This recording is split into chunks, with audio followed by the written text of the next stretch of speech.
Yan. Invalidated input. Okay. Napaka-importante ito siya. Ito. 2. Ibig sabihin may 2 siya na invalidated input. Ano bang kaibahan ng invalidated at saka cutout? Manual cutout.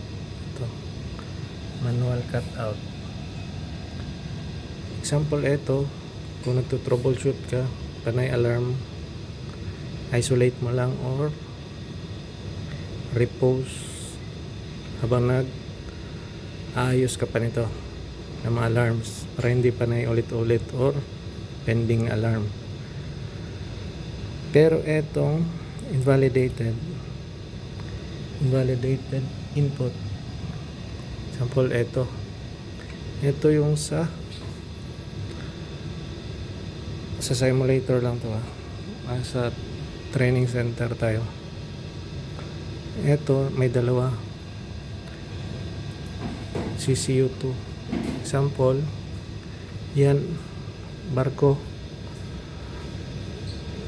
paalis na pero importante siya, hindi mo pa mapalitan, pero okay naman yung example, exhaust valve stroke okay naman kasi may manual indicator doon, up and down.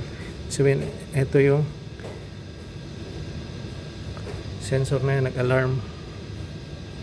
Puntahan mo dito sa CCU2 channel 34 network IO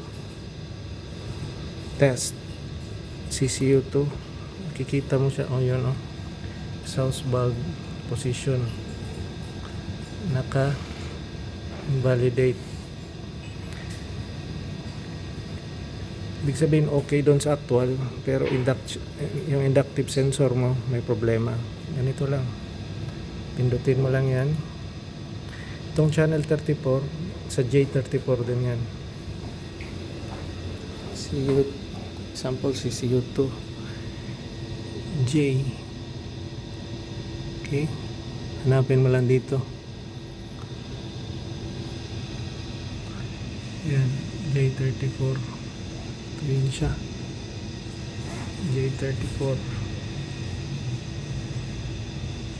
sa CCU2 J34.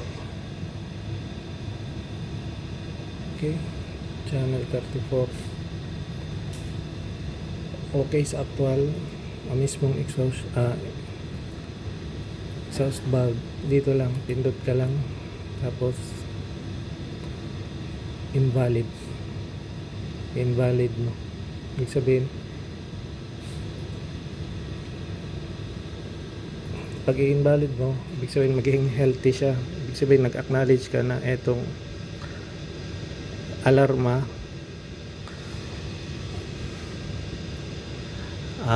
gusto mo siyang i-okay. Okay? Kasi para pagbitan nyo, doon ka palang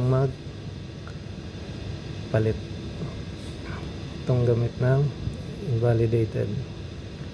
Invalid mo lang siya. Yan, invalid. Yan, valid na siya. Tapos alarma pa rin siya, di ba? Kasi nakasimulate siya na may problema. Yan. Tapos invalid. Kapag kailangan nyo mabilisan, pero okay naman ang exhaust valve. Invalid mo lang para mag-invalidate. Yan. Kasi makikita mo naman exhaust valve temperature, kung pare-pareho naman o na difference, ibig sabihin magana yung exhaust valve. Okay? Yan.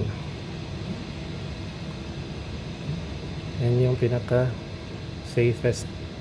Tapos pagka para ninyo, pwede mo na kagagpalitan ng inductive sensor.